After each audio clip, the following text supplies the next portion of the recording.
The morning sun cast long shadows across the grounds of Adelaide Cottage as Prince William walked slowly toward the front door. His hands trembled slightly as he reached for the brass handle, a feeling he hadn't experienced since his wedding day. Behind him, Kate waited in the car, her face pale and anxious. She had insisted on coming with him, though William had tried to convince her to stay home with the children. The letter had arrived 3 days ago, delivered by a man in a dark suit who refused to give his name. The envelope bore no return address, only William's full name written in elegant handwriting. Inside, a single sheet of paper contained information that had kept him awake for nights. Someone claimed to have evidence about his mother's final days, evidence that had never been made public. William had shown the letter to Kate immediately. Her reaction was instant and emotional. Tears had filled her eyes as she read the cryptic message that promised answers to questions that had haunted the royal family for decades. The letter writer claimed to be someone who had worked closely with Princess Diana during her last months alive. Now, standing before this ordinary suburban house in a quiet London neighborhood, William felt the weight of 26 years pressing down on his shoulders. The address from the letter led them here, to a modest 2-story home with a red door and flower boxes in the windows. It looked like any other house on the street, yet it held the potential to change everything they thought they knew. Kate stepped out of the car and joined him at the door. Her pregnancy was beginning to show, though they hadn't announced it to the public yet. She placed her hand on his arm, offering silent support. William looked at her face and saw his own mixture of hope and fear reflected in her eyes. The door opened before William could knock. An elderly woman stood in the doorway, her silver hair pulled back in a simple bun. She wore a cardigan and pearls, looking every bit like someone's grandmother, but her eyes held a sharpness that suggested she had seen much in her lifetime. "Your Royal Highness," she said quietly, with a slight bow of her head. "I've been expecting you. My name is Margaret Thornfield, and I was your mother's private secretary during her final year." William felt his breath catch. He recognized the name from his mother's official records, though he had never met this woman face to face. Margaret had been hired after Diana's divorce from his father, during the period when his mother was establishing her independent life. "Please, come in," Margaret continued, stepping aside to allow them entry. "What I have to show you isn't easy to see, but I believe you have the right to know the truth." The interior of the house was tastefully decorated with antique furniture and family photographs.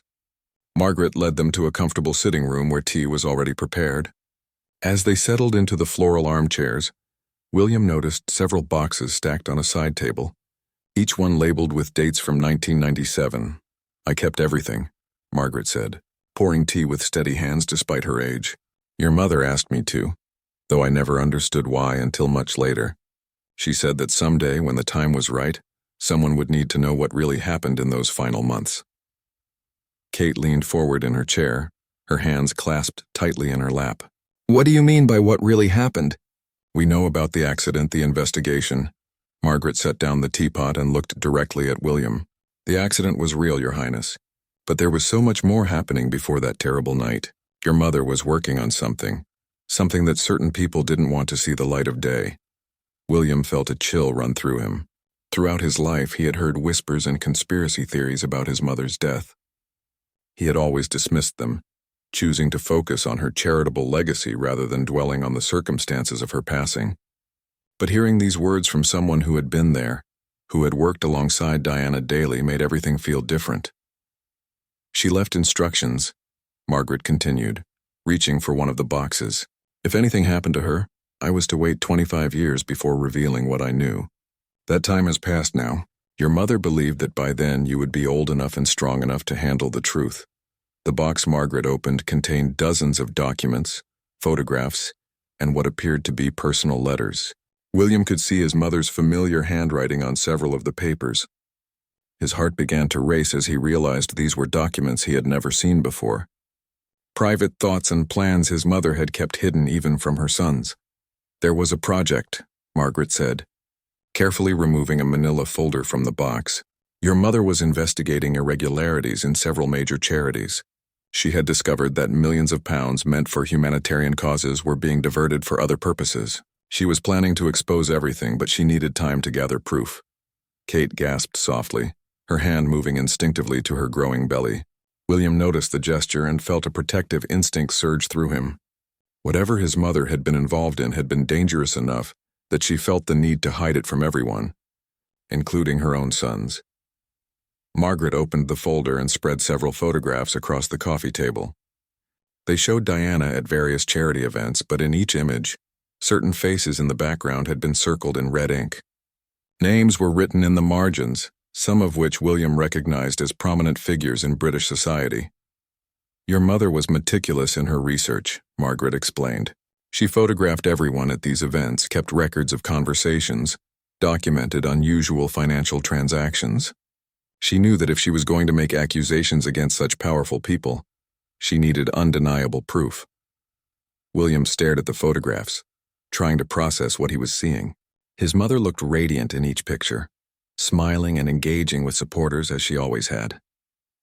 But knowing what Margaret had just revealed cast everything in a different light. Diana hadn't just been attending charity events. She had been conducting an investigation. "Why didn't she tell anyone?"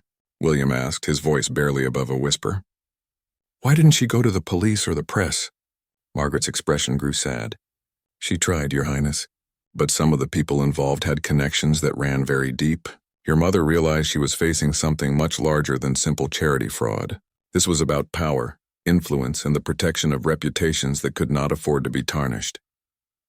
The room fell silent except for the ticking of an antique clock on the mantelpiece. William looked at Kate, who had tears streaming down her face. The weight of this revelation was overwhelming, but he knew there was more to come. Margaret had invited them here for a reason, and they had only just begun to uncover what his mother had discovered all those years ago. Margaret reached for a second box, this one heavier than the first. As she lifted the lid, William could see it contained what appeared to be financial documents, bank statements, and legal papers. The elderly woman's hands moved with practiced efficiency as she organized the contents on the table. "Your mother's investigation began innocently enough," Margaret said, pulling out a thick folder marked with Diana's personal seal. She noticed discrepancies while reviewing annual reports from 3 major children's charities she supported. Money that should have reached orphanages in Africa and Asia was somehow disappearing along the way. Kate wiped her eyes with a tissue and leaned closer to examine the documents. "How much money are we talking about?" "Millions, Your Highness. Over the course of 5 years, nearly £12 million had been diverted from its intended recipients. Your mother discovered that the money was being funneled through shell companies and offshore accounts." William felt his stomach tighten as he looked at bank statements bearing his mother's annotations. Diana's neat handwriting filled the margins, tracing the path of missing funds with arrows and question marks.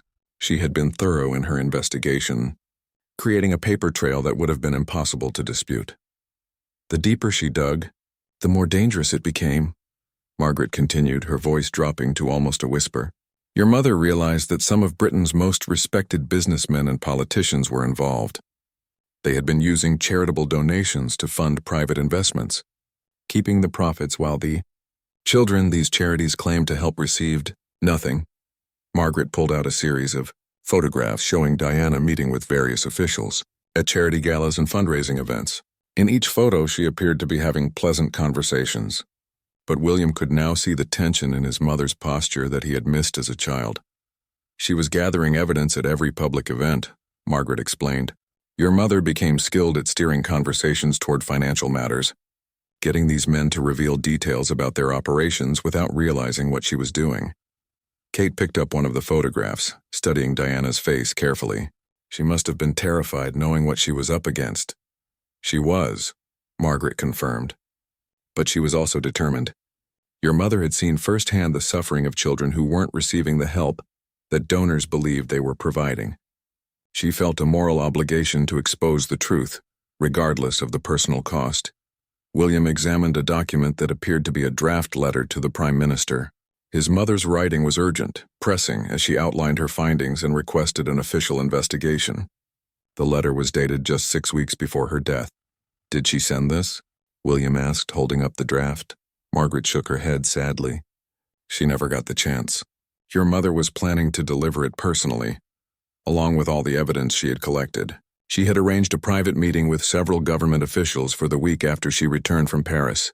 The significance of this revelation hit William like a physical blow.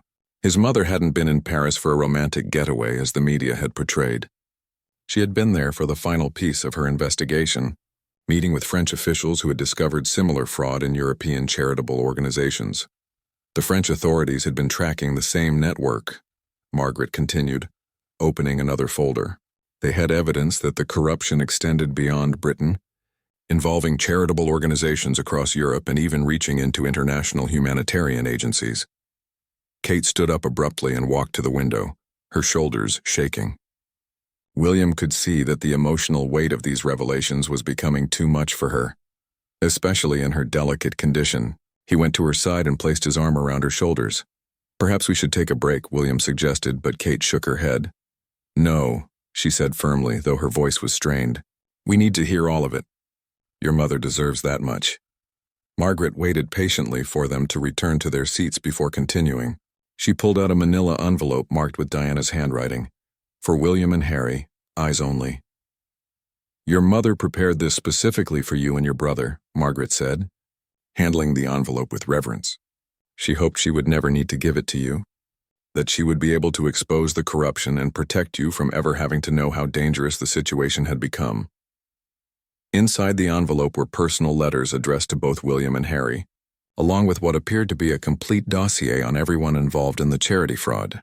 Diana had compiled photographs, financial records, recorded conversations, and even testimony from charity workers in Africa and Asia who had been promised aid that never arrived. William's hands trembled as he unfolded the letter addressed to him.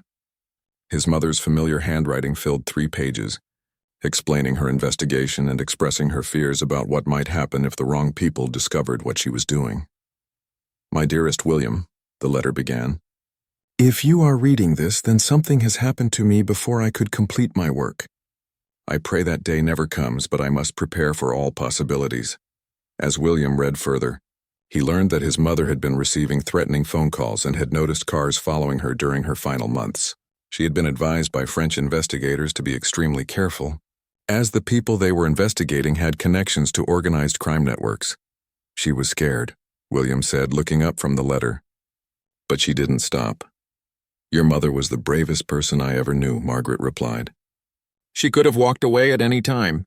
Many people advised her to do exactly that, but she kept thinking about the children who were suffering because money meant to help them was being stolen.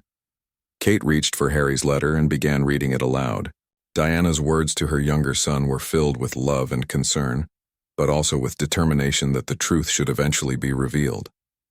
She had included specific instructions for how the evidence should be presented to authorities if anything happened to her. "She thought of everything," Kate whispered, tears flowing freely now. "She was trying to protect you and Harry while also ensuring that justice would eventually be served." Margaret nodded and reached for the final box. "There's more, Your Highnesses. Your mother's investigation uncovered something even more disturbing than charity fraud. She discovered that some of the stolen money was being used to fund illegal arms deals, sold to groups in conflict zones where the same charities claimed to be providing humanitarian aid." The room fell silent as the full scope of Diana's discovery became clear. She hadn't just stumbled upon financial irregularities. She had uncovered a complex international conspiracy that used charitable giving as a cover for arms, trafficking, and money laundering. William felt overwhelmed by the magnitude of what his mother had been facing alone. At just 36 years old, she had taken on some of the most powerful and dangerous people in the world, armed with nothing but her determination to protect vulnerable children. "The evidence is all here," Margaret said, gesturing to the boxes of documents. "Your mother's investigation was thorough and professional. She worked with law enforcement contacts in multiple countries, building a case that would have been impossible to dispute or suppress." As the afternoon sun began to fade, casting long shadows across Margaret's sitting room, William realized that everything he thought he knew about his mother's final year had been wrong. Diana hadn't been the fragile, emotional figure portrayed in the media. She had been a determined investigator, risking her life to expose corruption that was harming the very people she had dedicated her life to helping.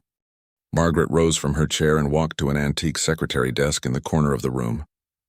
From a locked drawer, she retrieved a small digital recording device and several cassette tapes. Her hands moved carefully, treating these items as the precious evidence they were. Your mother was more clever than anyone realized, Margaret said, returning to her seat with the recordings. She began documenting her conversations with the people she suspected of fraud. She wore a small recording device to charity events and private meetings. William stared at the collection of tapes, each one labeled with dates and locations from 1997. His mother's meticulous organization was evident even in her secret investigation. She had been building a case with the thoroughness of a professional detective.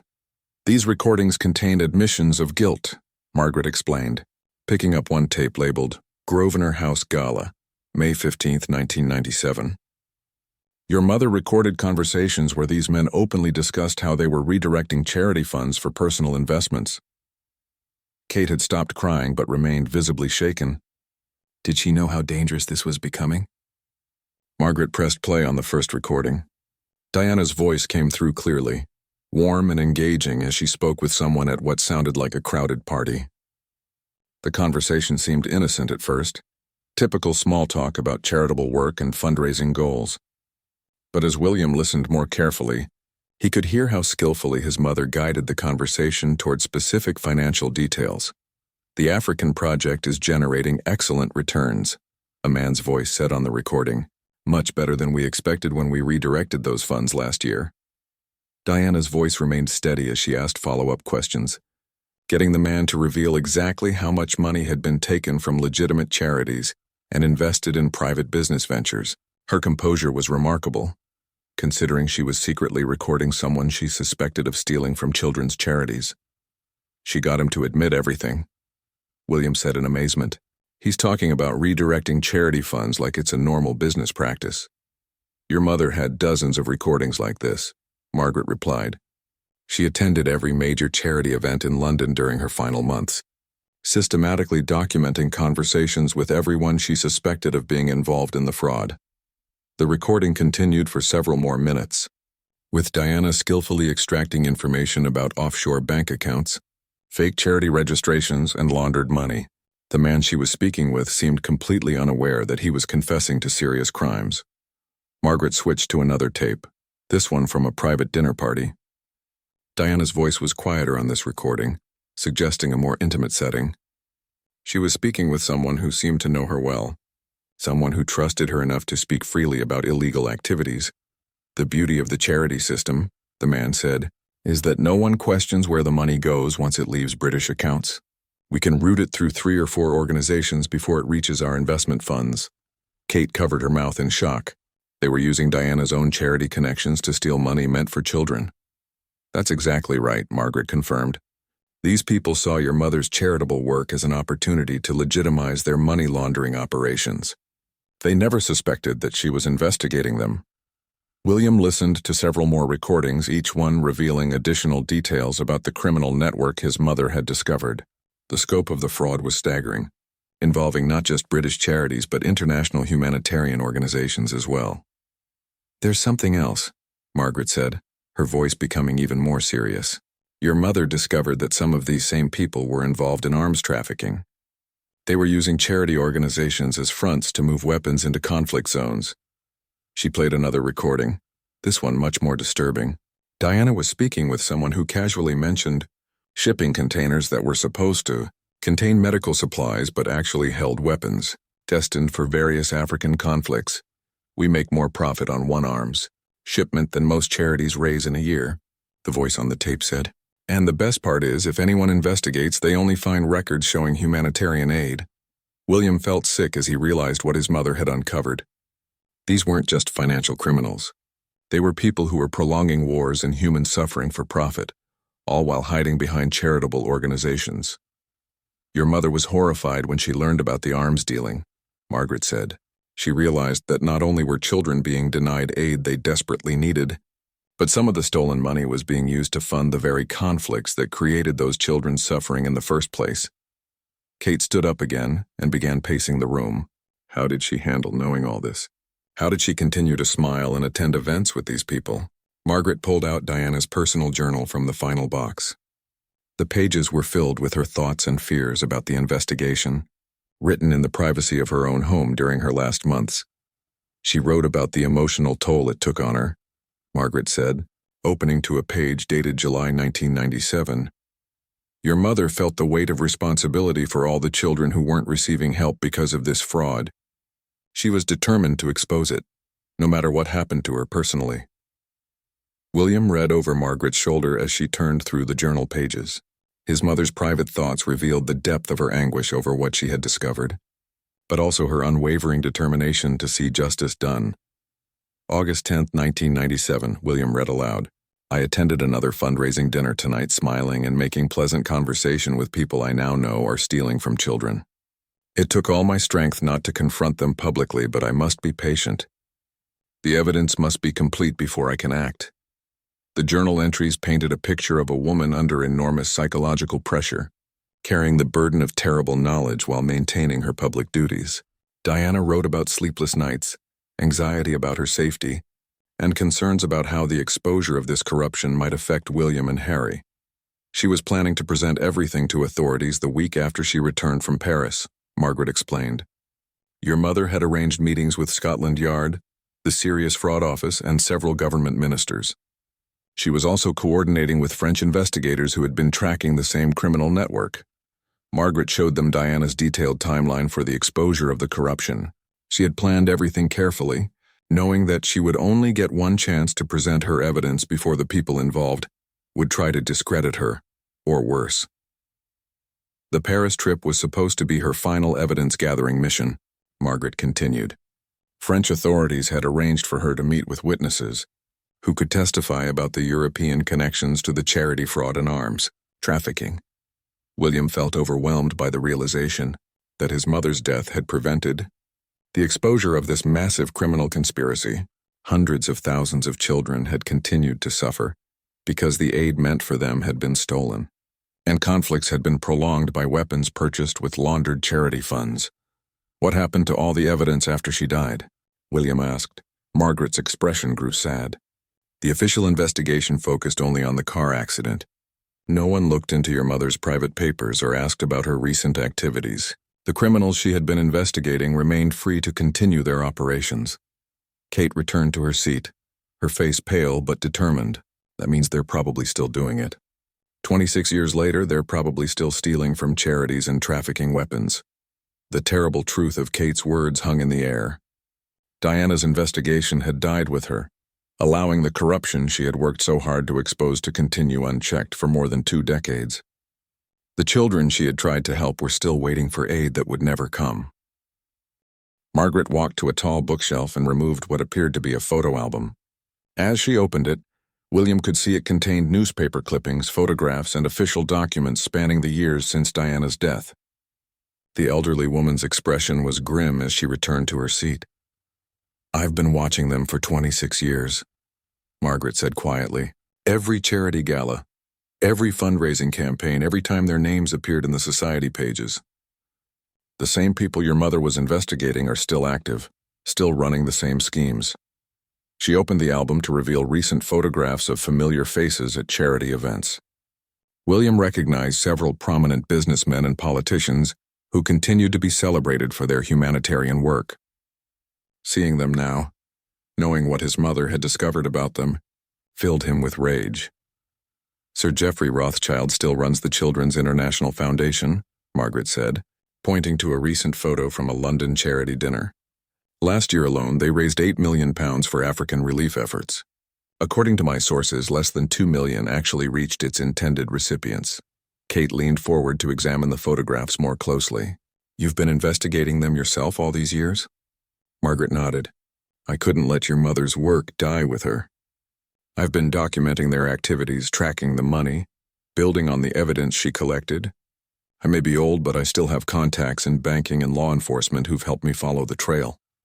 She turned several pages to reveal bank statements and financial records from recent years. The pattern Diana had uncovered in 1997 was still clearly visible, with millions of pounds being diverted from legitimate charities into private investment accounts. The methods have become more sophisticated, Margaret explained. They've learned to be more careful about their paper trails, but the basic structure remains the same. Money donated for humanitarian purposes disappears into offshore accounts, then reappears as private investments. William studied a flow chart Margaret had created showing how charity funds moved through various shell companies before ending up in private accounts. The complexity was staggering, involving banks in multiple countries and dozens of fake organizations. "This is even bigger than what Mother discovered," William said. "They've expanded their operations." "The arms trafficking has grown as well," Margaret added, turning to another section of the album. "They're now supplying weapons to conflicts in 6 different countries, all funded by money stolen from humanitarian organizations." She showed them photographs of shipping manifests and customs documents revealing how medical supplies and food aid were being used as cover for weapons shipments. The scale of the deception was breathtaking. Kate stood and walked to the window again, her hands pressed against the glass. "All these years, people have been donating money thinking they were helping children, when they were actually funding wars. The most horrific part," Margaret continued, "is that some of the conflicts being supplied with these weapons are the same ones generating the humanitarian crises that the fake charities claim to be addressing. They're creating the problems and then profiting from people's desire to help solve them." William felt physically ill as the full scope of the conspiracy became clear. These people weren't just stealing money. They were perpetuating human suffering on a massive scale, all while maintaining their respectable public personas. Margaret pulled out a folder containing what appeared to be surveillance photographs. "I've had help from some retired police officers who worked with your mother during her investigation. We've been documenting meetings between the key players, tracking their financial transactions, building the case your mother never got to present." The photographs showed clandestine meetings in expensive restaurants, private clubs, and offshore locations. The same faces appeared repeatedly. Men who publicly championed humanitarian causes while privately orchestrating some of the worst exploitation imaginable. "Why haven't you gone to the authorities?" William asked. "You have evidence of massive fraud and illegal arms dealing." Margaret's expression grew bitter. "I tried, Your Highness, multiple times over the years. But these people have connections that reach into the highest levels of government and law enforcement. Several times I was told that my evidence was insufficient or that the cases were too complex to prosecute successfully." She showed them copies of letters she had written to various officials, all of which had received dismissive responses or no response at all. It became clear that the same network of influence that had protected these criminals in Diana's time was still operating today. "There's something else," Margaret said, her voice dropping to a whisper. "I believe some of them know that your mother was investigating them before she died. I've received threatening phone calls over the years, and my house has been broken into twice, though nothing was stolen." Kate turned from the window, alarm clear on her face. "You think they've been watching you?" "I'm certain of it," Margaret replied, "which is why I waited until now to contact you. Your mother's instructions were to wait 25 years. But I also needed to be sure I could get this information to you safely."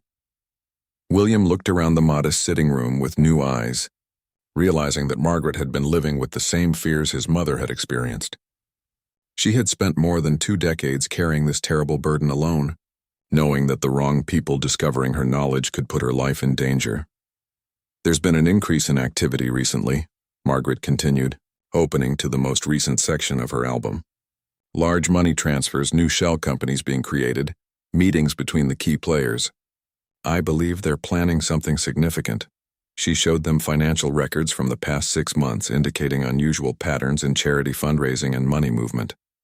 Several major humanitarian campaigns had been launched simultaneously, all run by organizations controlled by the same network of criminals. "The war in Ukraine has created new opportunities for them," Margaret explained. "Billions of pounds are being donated for refugee relief and humanitarian aid. It's the perfect cover for their largest money laundering operation yet." William stared at the recent financial records, horrified to see how current events were being exploited by the same people his mother had tried to stop decades earlier. The suffering of Ukrainian families was being used as cover for criminal activity. "They're stealing aid meant for war refugees," Kate said, her voice filled with disgust. "People are donating everything they can to help Ukrainian children, and these monsters are stealing it." Margaret nodded grimly. "According to my calculations, at least 40% of the money raised through certain major Ukrainian aid campaigns is being diverted for other purposes. Millions of pounds that should be providing food, shelter, and medical care to desperate families is instead funding arms deals and private investments." The room fell silent as they absorbed the magnitude of ongoing suffering caused by this criminal network. For more than 26 years, they had continued and expanded the operations Diana had tried to expose, stealing from the most vulnerable people in the world while maintaining their respectable public images. William looked at the boxes of evidence surrounding them, then at Margaret's exhausted but determined face. This elderly woman had carried his mother's burden for decades, working alone to document crimes that no one else seemed willing to prosecute. "What do you want us to do?" William asked. "Why show us this now?" Margaret closed the album and looked directly at both of them. "Because you have something I don't have, Your Highness. You have a platform that can't be ignored, a voice that the world will listen to, and you have the moral authority that comes from being Diana's son." Kate returned to her seat, her hand instinctively moving to her growing belly. "You want us to finish what Diana started? Your mother gave her life trying to expose these criminals," Margaret said. "The evidence she collected, combined with what I've documented over the past 26 years, is enough to bring them all down. But it needs to come from someone they can't ignore or dismiss." William realized that Margaret was asking him to take the same risks his mother had faced, to challenge the same powerful people who might have played a role in her death. The weight of that responsibility, combined with his duty to protect his own growing family, created an almost impossible dilemma. William sat in stunned silence for several minutes, staring at the overwhelming collection of evidence spread across Margaret's coffee table. The weight of his mother's legacy and the magnitude of the crime she had uncovered pressed down on him like a physical force. Kate reached for his hand, offering silent support as they both struggled to process what they had learned. "I need time to think about this," William finally said. "This is bigger than I ever imagined, and the implications for my family, for the monarchy, for everything we've built since Mother's death." Margaret nodded understandingly. "Your mother faced the same dilemma, Your Highness. She knew that exposing this network would bring scrutiny and danger to you and Harry. But she also knew that remaining silent would mean continued suffering for countless innocent people." Kate spoke up, her voice stronger than it had been all afternoon. "What about Harry? Shouldn't he be part of this decision?" "Your mother left similar instructions regarding Prince Harry," Margaret replied. "But she specified that you should be contacted first as the future king. The decision about when and how to involve your brother was left to your judgment." William thought about his younger brother, now living in California with his own family and his own complicated relationship with the royal family and British media. Bringing Harry into this situation would add another layer of complexity to an already dangerous situation. Margaret began carefully repacking some of the evidence, but left several key documents on the table. "I should tell you that there's a time element to consider. My sources indicate that the network is planning to execute their largest money laundering operation yet, tied to several upcoming international charity campaigns." She pulled out a calendar marked with dates over the next 3 months.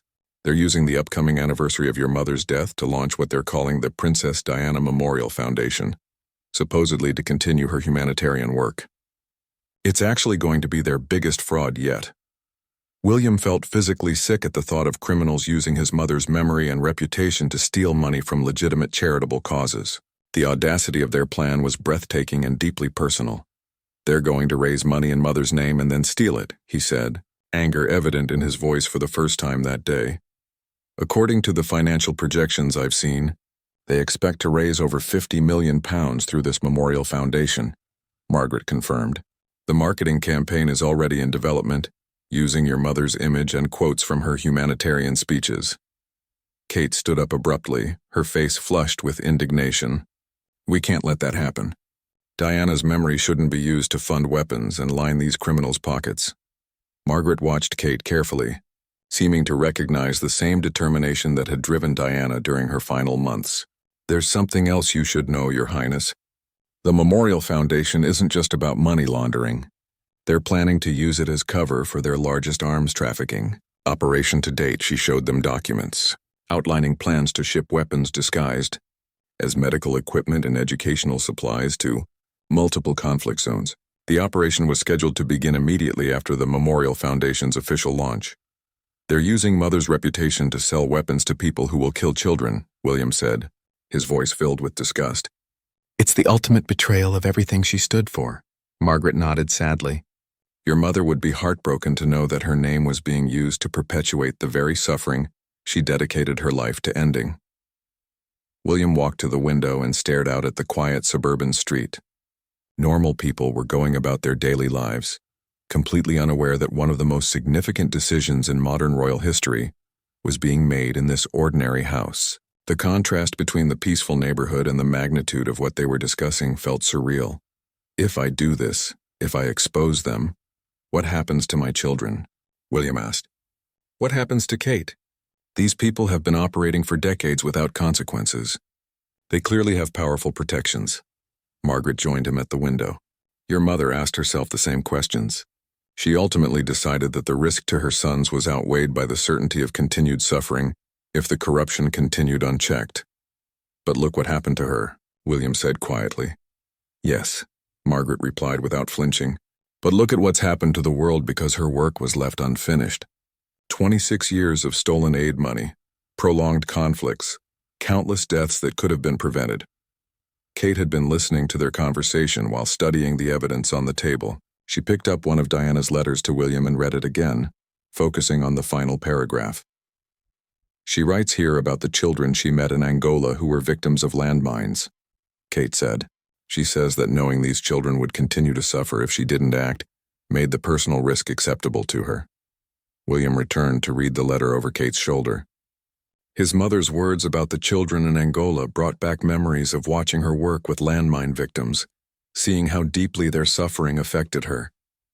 He could almost hear her voice as he read her explanation for why she felt compelled to continue her dangerous investigation.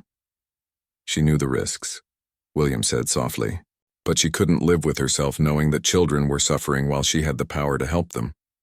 Margaret pulled out one final document from the boxes, a sealed letter marked, "For William, to be opened only if he chooses to continue my work." William's hands trembled slightly as he broke the seal and unfolded the pages inside.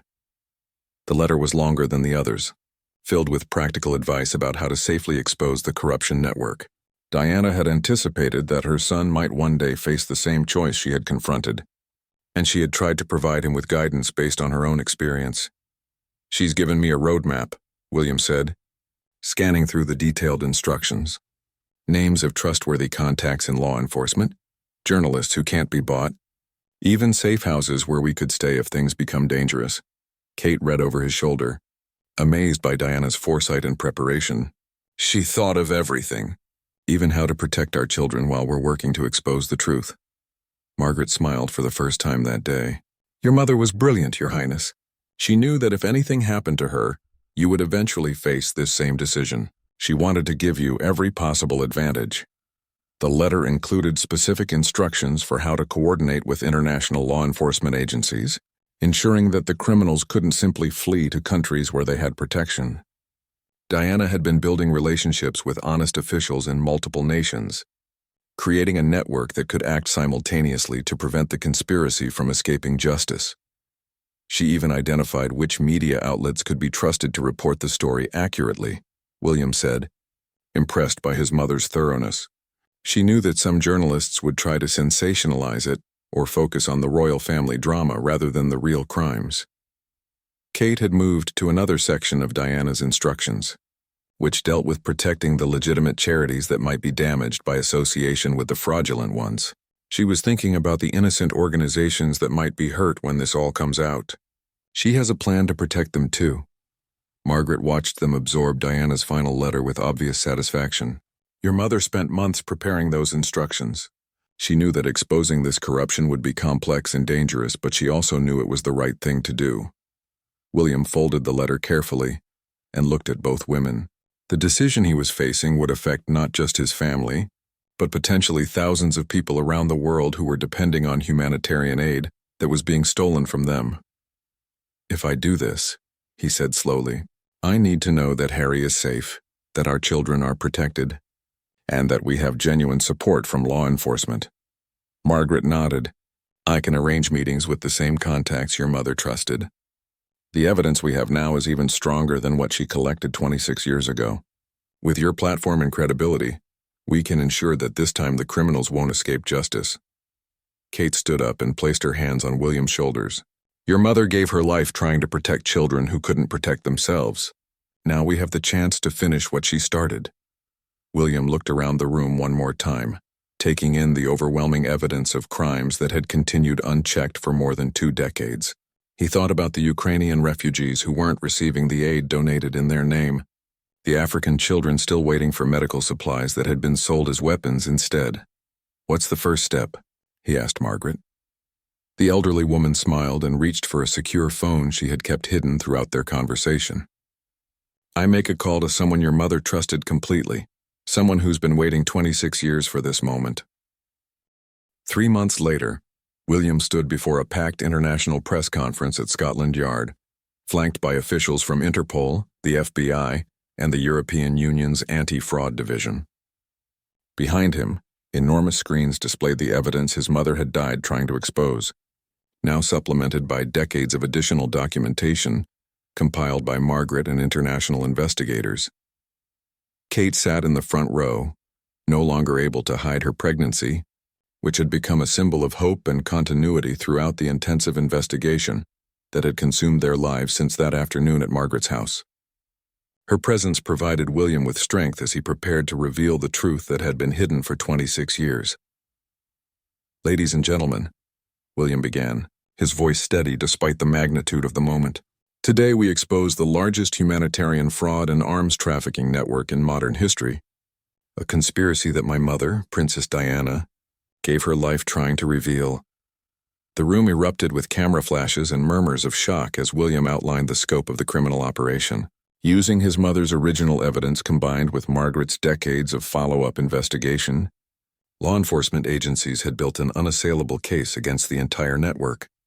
Over the past quarter century, this criminal conspiracy has stolen more than £400 million from legitimate charities, William continued. Money donated by generous people to help children, refugees, and disaster victims has instead been used to fund private investments and illegal arms sales. On the screens behind him, financial flowcharts showed exactly how the money had been diverted through shell companies and offshore accounts. The complexity of the operation was staggering, but the evidence was clear and undeniable. Margaret sat near the back of the room, tears streaming down her face as she watched William present the case she had spent decades building. At 87 years old, she had finally seen her promise to Diana fulfilled. "The investigation began when my mother noticed irregularities in charity financial reports in 1997, William explained. Working with law enforcement contacts, she documented a pattern of fraud that extended far beyond simple financial crimes. He played portions of the audio recordings Diana had made, her voice filling the room as criminals unknowingly confessed to stealing from children's charities. The impact on the assembled journalists and officials was immediate and powerful. My mother discovered that some of the stolen charity funds were being used to purchase weapons that were then sold to groups in conflict zones, William continued. The same organizations that claimed to be providing humanitarian aid were actually prolonging the conflicts that created the need for that aid. Kate watched the faces in the crowd as the full scope of the conspiracy became clear.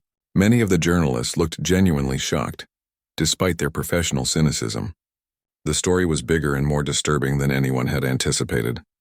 William paused to compose himself before revealing the most recent developments. 3 days ago, coordinated raids were conducted in 7 countries, resulting in the arrest of 43 individuals connected to this network. Among those arrested are prominent businessmen, politicians, and charity officials who have spent decades stealing from the world's most vulnerable populations. The screens displayed photographs of the arrested individuals, many of whom were recognized by the assembled media as respected public figures. The revelation that these pillars of society were actually criminals sent shockwaves through the room. The fake Princess Diana Memorial Foundation that was scheduled to launch next week has been shut down, William announced. This fraudulent organization was designed to be the network's largest money laundering operation, using my mother's memory to steal money intended for humanitarian causes.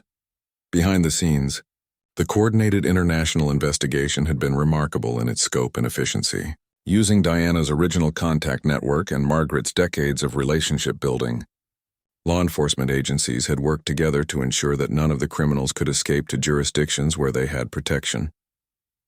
"I want to acknowledge the extraordinary work of Margaret Thornfield," William said, gesturing toward the elderly woman in the back of the room.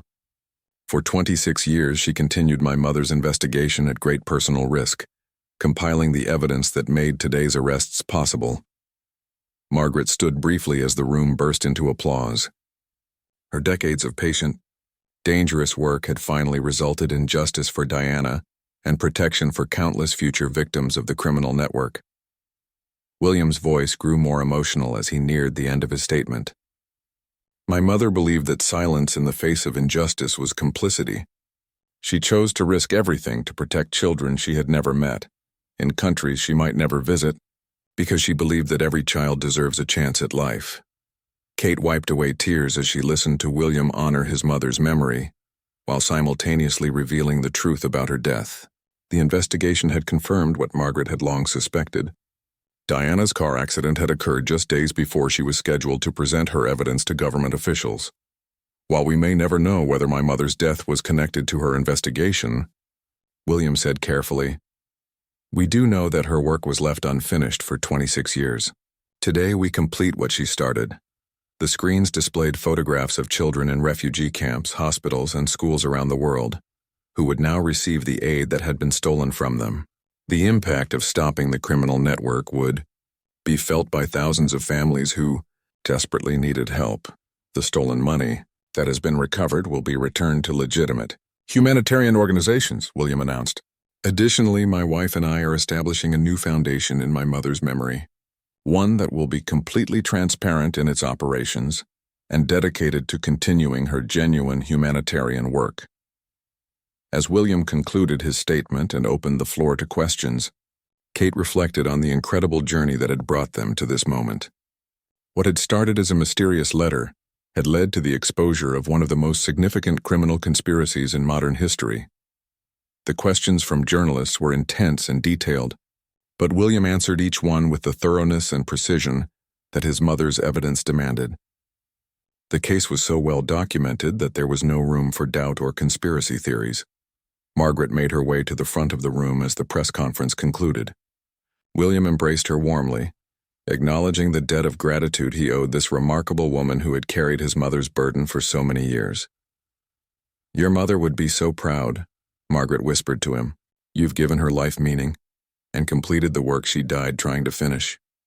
As they left Scotland Yard together, William and Kate were surrounded by crowds of supporters who had gathered to show their appreciation for Diana's sacrifice and William's courage. The truth about the Princess of Wales's final investigation would forever change how the world remembered her legacy. That evening, as they sat quietly in their private quarters, Kate placed William's hand on her growing belly. Your mother's grandchild will grow up in a world where her sacrifice made a difference, she said softly. William smiled, feeling a sense of peace he hadn't experienced since that day at Margaret's house. Diana's work was finally complete, and her memory would be honored not just through charitable foundations, but through the countless lives that would be saved by exposing the criminals who had stolen from the world's most vulnerable people. The investigation would continue for years as prosecutors built cases against all 43 arrested individuals, but the network itself had been destroyed. Margaret's patient documentation and William's courage had combined with Diana's original evidence to create an unbreakable case for justice. As William prepared for bed, he reread his mother's final letter one more time. Her words about choosing courage over comfort, truth over safety, had guided him through the most difficult decision of his life. Tomorrow, children around the world would begin receiving the aid that had been stolen from them, and Diana's true legacy would finally be fulfilled.